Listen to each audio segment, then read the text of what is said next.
Grab your false teeth and marry your sister off to an Englishman because the first Bridgerton spinoff is here that will have you absolutely bawling your eyes out by the end of the final episode. In this video, we'll be going over the show's ending, its connection with Bridgerton, real history, and maybe we'll even have a ton of fun.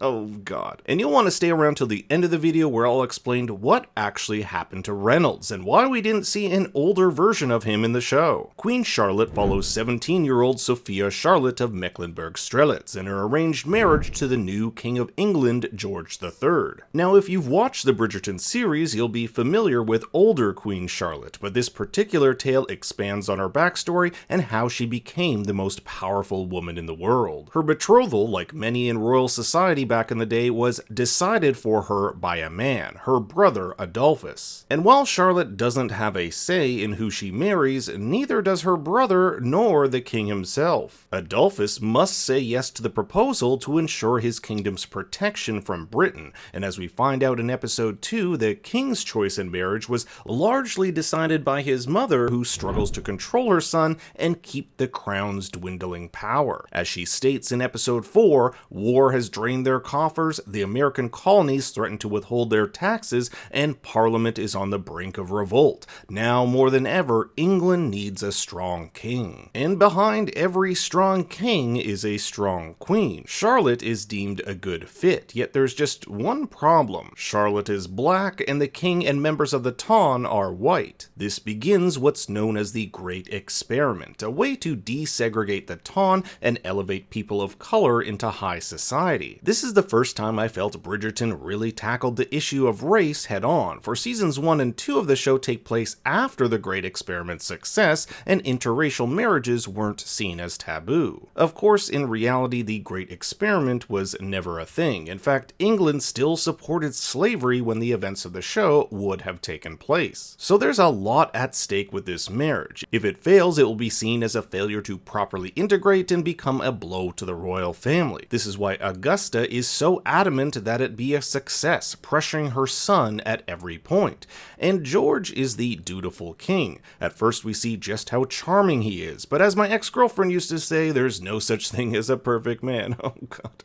On their wedding night, he'd rather be off on his own and spends most of the honeymoon cooped away in his observatory looking at another woman. Of course, I'm talking about the planet Venus, named after the Roman goddess of love, sex, and fertility. George's refusal to tell Charlotte about why he won't spend time with her causes much strain in their relationship, but in George's mind, his reasoning for not divulging his mental illness is to keep her safe. I'm trying to protect you. Do you love me? But what George needs to learn is that they're stronger together. We can do this.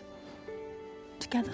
One of my favorite episodes was number 4, in which we get to see all the events of the first 3 episodes, but this time from the king's perspective. It gives context into the pressure he was under and the lengths he was willing to go in order to cure himself, even employing a doctor who implemented methods of torture in an attempt to fix him. The real-life King George also suffered from an unknown mental illness, and this illness affected the queen and her children, eventually straining the queen's relationship with them. In one particular scene, her son declares that she was never a mother to them at all. I have been an excellent mother. No, you have been our queen. She is cruel to her children, unaware that many of them have had stillborn children, and demands that they marry to produce an heir. In some ways, Charlotte has become like George's mother, a looming figure who cares only for the survival of the royal line. A sign of love to all and ensures the succession of the bloodline.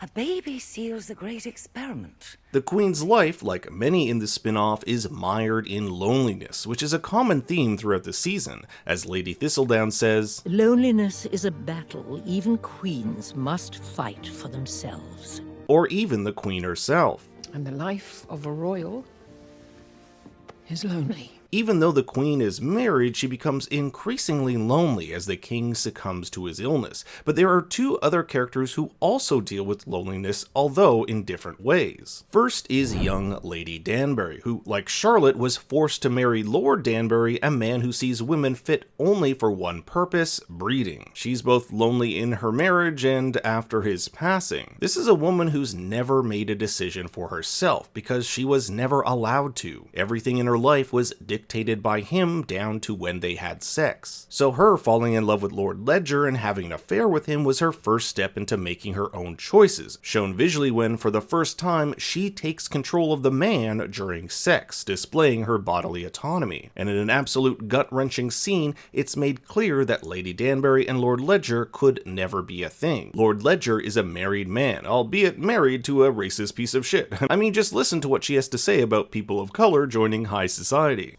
I know they have money, but money does not make them us. Yeah, you racist piece of shit. And what better time to ask if you haven't liked and subscribed yet? It really helps me out. Lady Danbury is also a widow, and if it were found out that she was gallivanting around with a married man, her reputation would be sullied. Thus, her affair was kept secret until it was found out by Lord Ledger's daughter, Violet, who we know as the materfamilias of the Bridgerton family. She uncovered this affair due to, of all things, a party hat. Her father used to make these custom hats for the family, and she found one that was given to Lady Danbury. She knew her father had these long walks with her and put two and two together. But the most interesting scene is when Lady Danbury finds out that Violet knows of the affair. She recommends that Violet leave the hats where they are, a symbol of happy and cheerful memories, which is all just a metaphor for the situation itself. Leave what happened in the past. I think Violet must sense there was actual love between the two and agrees to let the past remain. Lady Danbury has also helped Violet realize that it's okay to move on and find new love. With the passing of Lord Bridgerton, Violet still yearns for her garden to bloom, so it will be interesting to see if Bridgerton Season 3 has a subplot of Violet looking for a new love interest. Unlike Violet, Lady Danbury makes the decision not to find a new partner, even after a generous proposal from Adolphus to become a queen in Germany. It's not that she does not want to marry Adolphus, she does not want to marry any man. She wants to be her own person and make her own choices.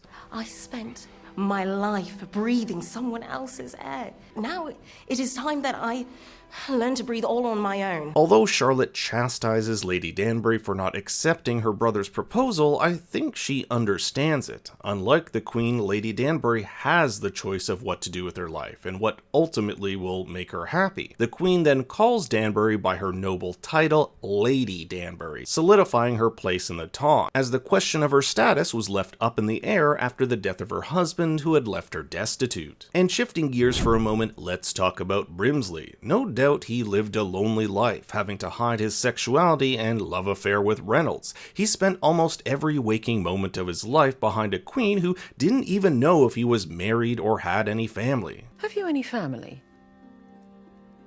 Did you never marry? And saddest of all, we see him dancing alone outside the palace, remembering the time he danced with Reynolds. The show never explains what happened to Reynolds, but in an interview with Cosmopolitan, the actor who plays older Brimsley states that they actually shot a scene with older Reynolds that was cut from the show. This scene had the two older versions of their characters pass each other in a hallway and acknowledge each other, but of course their love must be kept secret, as homosexuality during the time was a hangable offense. I personally like the version they went with in the show, as Brimsley dancing by himself implies Reynolds passed away and Brimsley fondly remembering his time with him, but I want to hear what you think in the comments below. And now for the scene that had me absolutely crying my eyes out. The Queen visits George with the tremendous news that an heir is on the way, but George is in one of his episodes. It's only when the Queen calms him underneath the bed, the same thing she did the night of the big ball, that he has a moment of clarity and remembers her. The editing switches back and forth between our younger and older characters, as Charlotte tells him their line will live on, but as George says,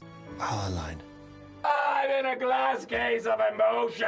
he's thankful for that day she chose not to go over the wall, and she is too. It's a fitting end that showcases a different type of love, one that endures even through the most difficult of hardships, and I'm glad this was the direction this spin-off took. Thanks for watching, I hope you enjoyed the video and will consider liking and subscribing. For more bad takes, you can follow me on Twitter and Instagram at ThinkStoryYT. Until next time, remember, I'm in a glass case of emotion.